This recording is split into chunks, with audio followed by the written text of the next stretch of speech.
use this camera yet on this phone.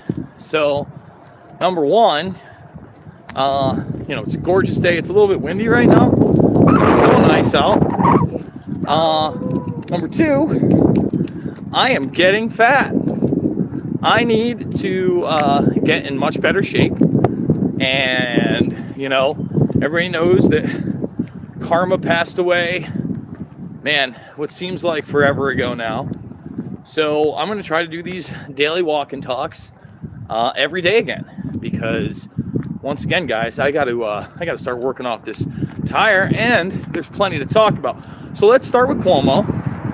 Let's talk about New York State, and let's talk about how now there's just a pile-on of different sexual assault allegations against him, right? Now, here's the big issue with me.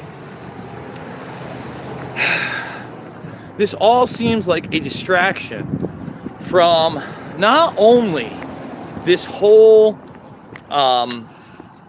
nursing home scandal, which should be a huge scandal, which people were talking about almost, 11 months ago.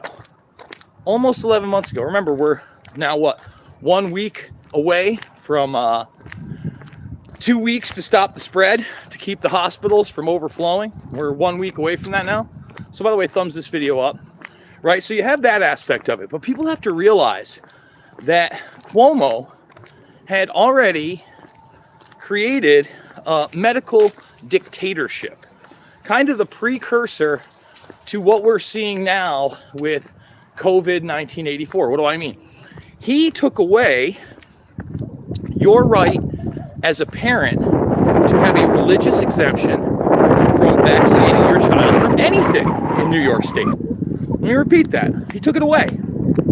He could not wait to take that away. So in other words, you could fight tooth and nail, which we did for my nieces, and one day they just say no. And I'll say it again, up until the very day that we left New York, and this is not a joke, up until the very day we left, they wanted those kids to be vaccinated terribly.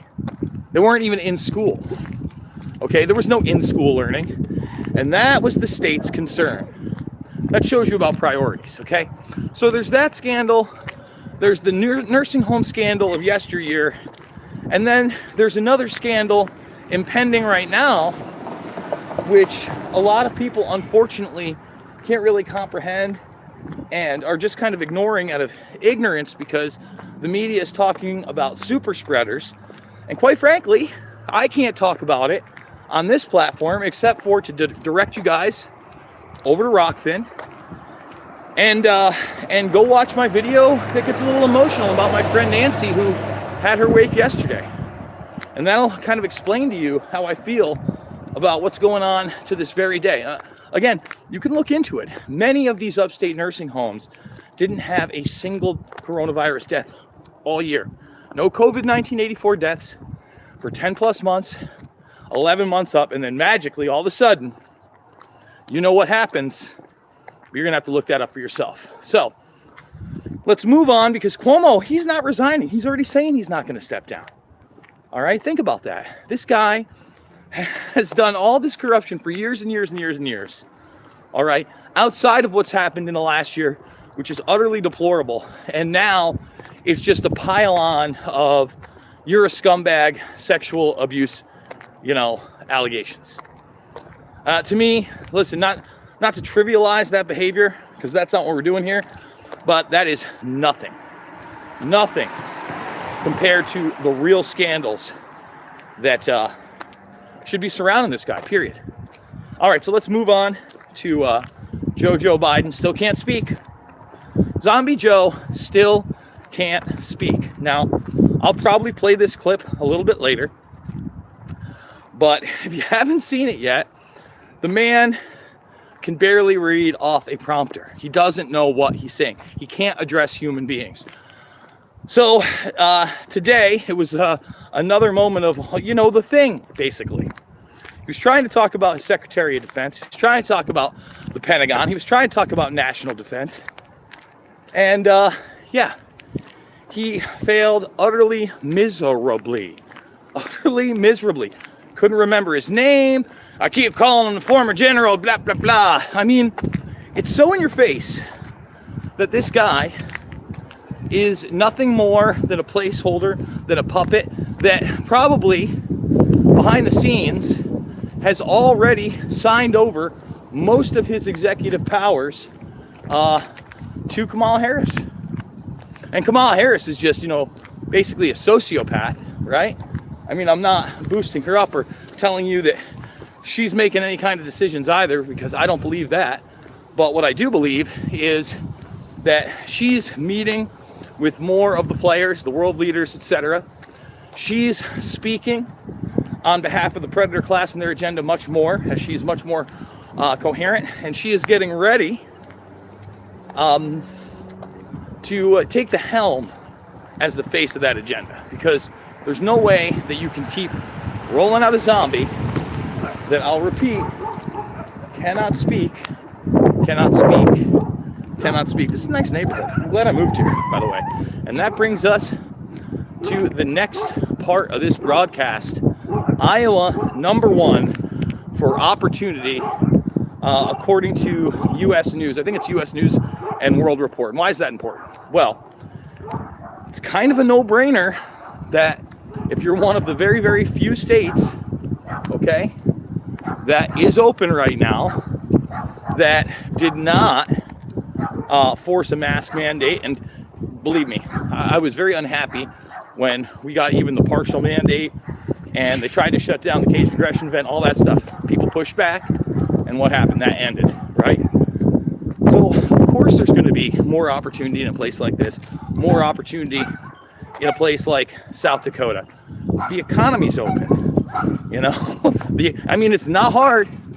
The economy's open, and people want to do stuff. So when you have just that in a country where people are still being told, oh, you need to be at 50% capacity, or oh, you can't have your business open past 10 or 11 p.m. Of course Iowa's going to be it, because we're not doing that. We're not doing that. And I just can't reiterate enough, beyond those dogs barking, and only 43 thumbs, could we get 100 thumbs, how this thing is not going to end. Okay? It only ends when you step up to the plate with your neighbors, your family, your friends. And look, I get it. I've had the discussion with a lot of people. Some of them are just, completely unreachable. I was just reading through my social media feed before this, and maybe now, I guess 45 minutes to an hour ago, my stepfather posted about taking the shot, the first round, out in St. Petersburg, Florida. All I can say is that, I'm hoping and praying that everything, turns out okay. I'm not wishing things go sideways or wishing things go awry for people, but I'm certainly, not blind. Let's just say that, because again, we're on YouTube, we're on a platform where unfortunately there are only certain things that you can discuss. In fact, I want to remind people, I didn't even put Mixed Martial Mindset up yesterday on YouTube, even though we could have, because John and I start talking and it just gets too real, and I don't want to self-censor myself. So that's all on Rockfin. If you didn't check out the YouTube video today from this morning, I did one on Wes Borland and Marilyn Manson. I thought that was a pretty interesting video. I hope people check that out. That one, I hope, can stay on the YouTube platform. And I think those are the types of videos that we are going to maintain on that platform. Now, there's one other thing that I wanted to talk about that is not in the title, and that is this royal interview, okay? I see a lot of memes and a lot of people saying, oh, these millionaires complaining about this and that, they're so terrible, they're so bad, how could you cry about that life? You have no idea what kind of darkness it must be growing up in the royal family. Let me just give you my take on it, because we're going to do a watch along over at the Rockfin. I downloaded the entire Oprah interview and we're gonna, it's lengthy, so let's see how much we get by. But we're gonna do it live. We're gonna do it together. We're gonna pick it apart as we watch it. And I just want to put it this way. Look, I certainly did not grow up with a ton of privilege in my life. I'm not sitting here crying. I feel extremely lucky. I love my life. I've been able to live a ton of my dreams. Okay, I want to make that extremely clear. Okay, not complaining. But if you gave me the choice between my life and Harry's life, I would take my life every single time. Every single time. Oh, you don't want to be a millionaire royal? Not even close. Not even close. That is not something I want to be. Not something I want to experience. Not something I think I could comprehend on the inside, because these people that are around you, that are supposed to be the people that are taking care of you and love you and giving you opportunity, and really, like, in my opinion, part of a sacred trust, right? These people are some of the most Viper-esque, sociopathic, predator class members out there. I mean, do I have to say Prince Andrew? Do I have to say Lord Mountbatten? Do I have to say, Jimmy Savile was almost Harry's godfather? It's like, what? Almost his godfather? Well, that sounds kind of crazy, but that's the reality of the situation, man. Man, it's really gorgeous out here today, by the way, guys. Thumbs the video up. Let's get it to 100. And I mean, just take that aspect alone, okay? Your mom dies under suspicious circumstances. You're living in a fishbowl. You're constantly on display. You can't have any semblance of a normal life. Sure, you get everything and anything you want, but at some point you even lash out and you dress up with a swastika around your arm at a party, right? Hint, hint. But just the aspect that your godfather was almost Jimmy Savile. I mean, I hope it's safe to say that Jimmy Savile has now been proven to be a serial pedophile, somebody that had sex with not only dead people, but those who were in hospice and dying. That's the kind of guy that was almost, okay, let me repeat that, almost Prince Harry's godfather. Yeah. I wonder why he got out. And again, I had a big, long discussion about this at the very end of Mixed Martial Mindset, which I encourage people to check out. Not a whole lot of mixed martial arts talk, but a lot of me and Fitch going back and forth about the current events of today. So I'm hoping you guys are going to check that out. How's the quality on this, guys? Hopefully, I don't know what the bit rate or whatever is, but it looks good on my end. I think it's a pretty good one. So yeah, Iowa. I mean, take a look, guys. We're pretty open. It's gorgeous. We're numero uno. I'll take Iowa in my early 40s now over anything that Prince Harry has. I'll take making my own way. I'll take not being, somebody who's on display like a zoo animal all the time. Every time over that, guys. Every single time. And a lot of people don't think of that perspective because, unfortunately, a lot of people have a victim set mentality where they're like, I should have more, I should be better, I should have more material things, yada, yada, yada. If I only had that, I'd be happy. Material things don't always bring happiness, guys.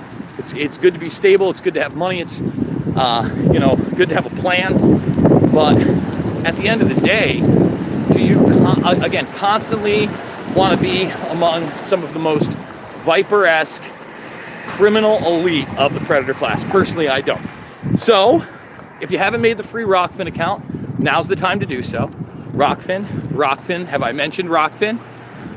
Because we're going to do a watch along with Oprah and the Royals. That is coming up later this afternoon, evening, at least a part of it. We probably won't get through the whole thing, but we're going to do that. We're going to continue on the YouTube videos. We're going to try to do a walk and talk every day because obviously, I need to drop 20 pounds and Caged Aggression's only about 3 weeks away. Love to look all right in that suit and not like, Tubby McGee. Guys, I love you. Rockfin, Rockfin, Rockfin. Thumbs it up on the way out. Can we get 100 on the way out? And I'll see you on the flip side.